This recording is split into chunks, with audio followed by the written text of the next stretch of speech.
Eh bien salut tout le monde, donc aujourd'hui on se retrouve pour une nouvelle vidéo. Donc ça va être l'upgrade de mon PX4 de chez Tokyo Marui, donc une réplique toute nouvelle. Elle sort de boîte, elle a fait une partie, donc je sais un peu ce que ça vaut, on va dire en sortie de boîte. Donc déjà c'est une réplique qui est vraiment très fiable. Maintenant c'est un peu répandu sur les terrains, donc vous connaissez peut-être ce que ça vaut comme réplique également. Donc je vais y changer 4 pièces, donc un nouveau canon de précision, un nouveau joint au pop avec une nouvelle tête de piston et une petite valve Ice Peak. Donc ça va être les nouvelles pièces à l'intérieur de la réplique.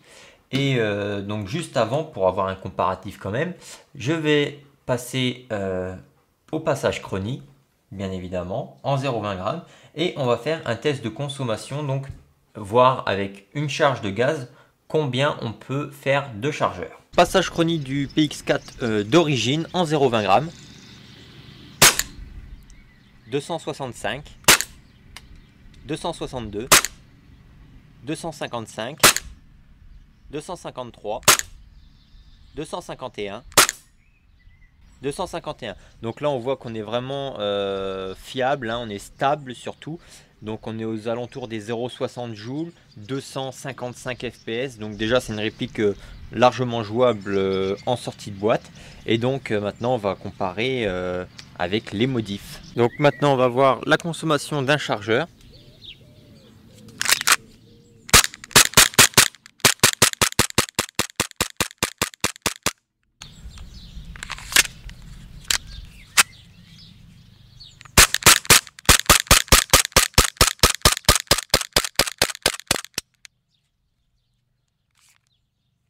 Deux chargeurs.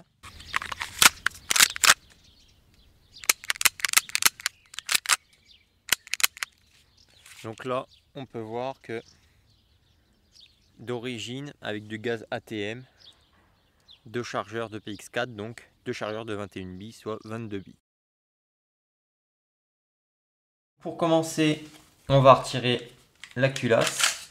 Voilà, cette partie-là, donc le corps, on va le mettre de côté, on ne va pas y toucher. Et là, on va commencer à démonter tout ce qui est au niveau de la culasse. Donc là, ça change pas. Si vous avez un WE, c'est la même procédure. Hop.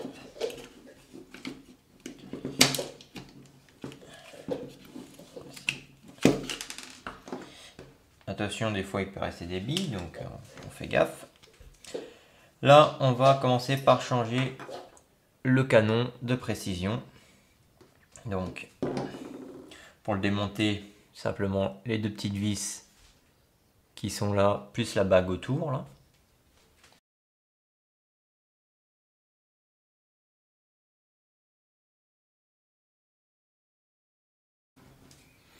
Donc faites attention, les tout petites vis, hein, donc pas les perdre. Et il suffit d'écarter une fois les vis retirées et la petite bague. Donc voilà.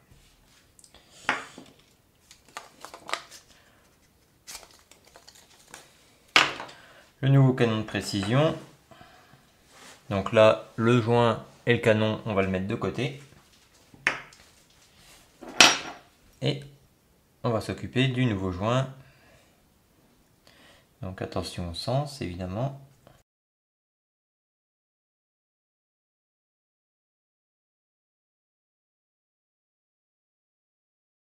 Une fois assemblé, on peut rassembler ce morceau-là.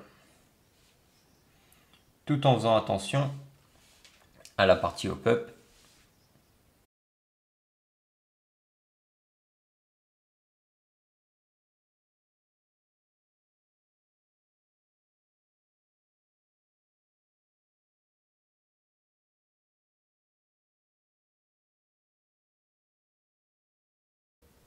Une fois rassemblé, on va pouvoir passer à la suite.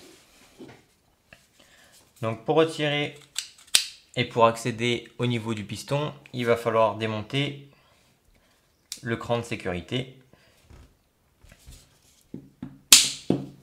Donc juste derrière, là on a une petite vis BTR.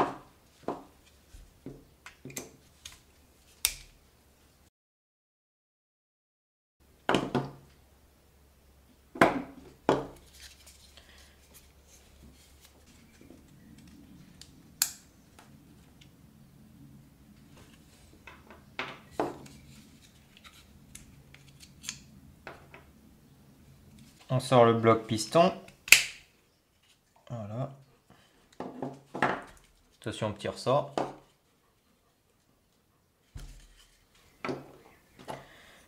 Et donc là, on peut retirer le nozzle. Voilà. La tête de piston qui est juste là, on a juste à la pousser et elle se déclipse. Hop. Voilà. On va retirer la petite vis qui tenait la tête de piston.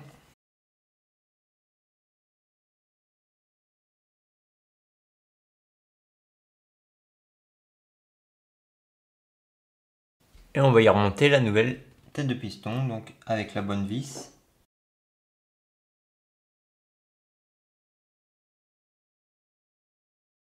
Voilà, la nouvelle tête de piston est remontée. Il ne nous reste plus qu'une pièce à changer. Et donc, c'est la valve Icepeak qu'on va mettre ici à la place de l'ancienne. Donc pour cela, il faut défaire la toute petite vis qui est juste sur le dessus. Donc attention à ça, hein, c'est tout petit, faut pas la foirer et faut surtout pas perdre la vis. Donc là, vous prenez le plus petit tournevis possible et vous la dévissez.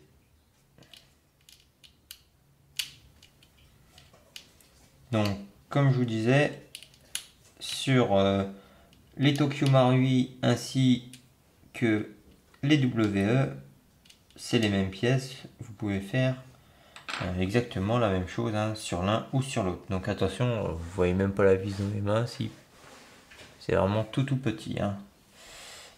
Et donc ensuite, délicatement, vous allez pousser à l'intérieur pour faire sortir l'ancienne valve. Voilà. Donc attention aux outils que vous utilisez, hein, faites vraiment tout doucement pour rien casser. Donc évidemment, c'est trop court ce que j'ai.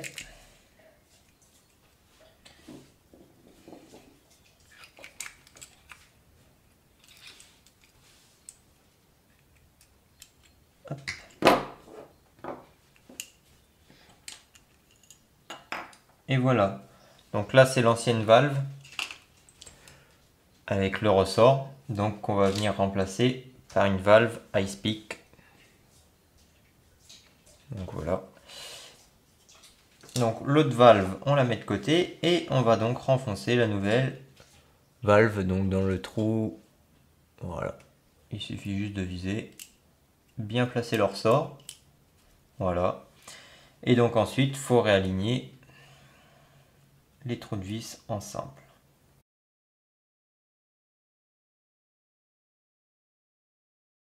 Je pense qu'on n'est pas trop mal. Et donc on remet la toute petite vis que vous n'avez pas perdue bien évidemment. Parce que ça va être compliqué de retrouver des vis comme ça. Ça fait 2 mm de long. Je n'arrive même pas placer la vis tellement qu'elle est petite. Voilà. Et on la revisse. On peut faire un petit test pour voir si la compression de la valve se fait bien. Et là, ça a l'air nickel. Donc maintenant, il faut rassembler tout ça. Donc il faut juste faire la procédure inverse.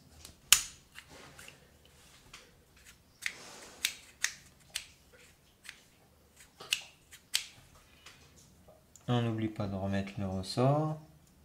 Voilà. On réassemble tout ça.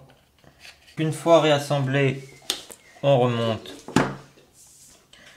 le sélecteur donc de sécurité. On replace les ressorts bien comme il faut. Donc ensuite on remonte en faisant attention aux petits pions là qui dépassent. Il y a un petit ressort, donc lors du démontage, il faut faire également attention, hein, pas de le perdre, pas que ça vole. Donc là, la réplique c'est la première fois qu'elle se démonte, donc c'est assez on va dire dur, hein, c'est pas, les pièces sont neuves. Voilà. Donc après, on remet la vis derrière et puis on rassemble tous les éléments.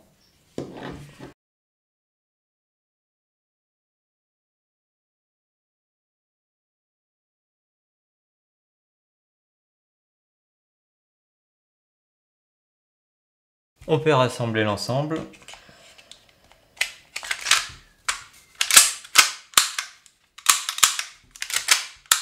On vérifie si tout fonctionne bien.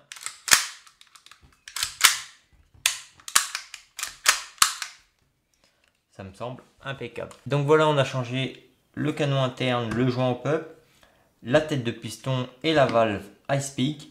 Donc on va regarder maintenant ce que ça vaut en puissance, parce que le but c'est pas de taper trop fort, hein, on va voir ce que ça donne.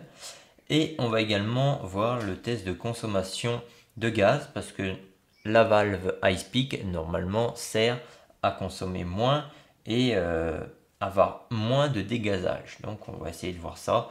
Là le dégazage, bon il fait chaud donc on verra peut-être pas, mais on va voir au moins la quantité de chargeur, si on en fait au moins 2, parce que c'est le but, hein, on veut pas en faire plus qu'un, sinon ça servira à rien. Donc on va refaire des tests pour voir ce que ça donne. Passage au chronie avec les modifs.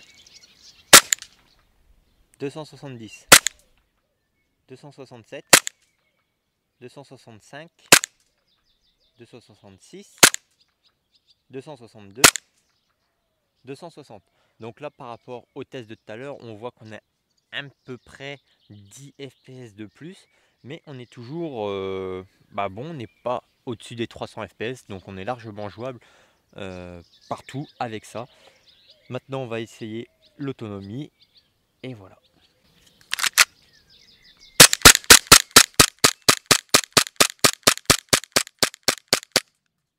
Un chargeur.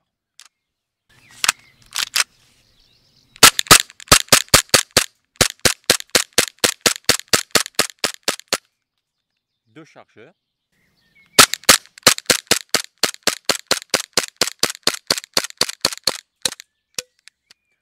Donc 3 chargeurs et là on est vide. On a gagné un chargeur de capacité par rapport à tout à l'heure.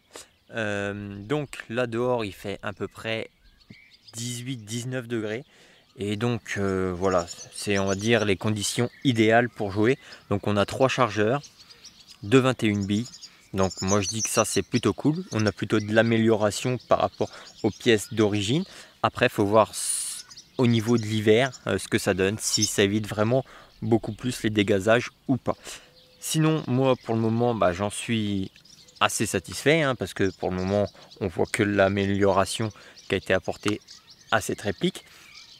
Les pièces sont dans la description, donc si vous voulez monter ça sur votre PX4 ou une autre réplique, c'est faisable, hein. Faut regarder si les pièces sont compatibles ou après ajuster par rapport à votre réplique de points. Mais voilà, moi je suis satisfait et donc j'espère que cette petite vidéo upgrade du PX4 vous aura plu. Si vous avez des questions, n'hésitez pas dans la partie commentaires. Venez faire un petit tour sur ma page Facebook. Et puis voilà, je vous remercie d'avoir regardé cette vidéo. Je vous dis à la prochaine. Ciao tout le monde!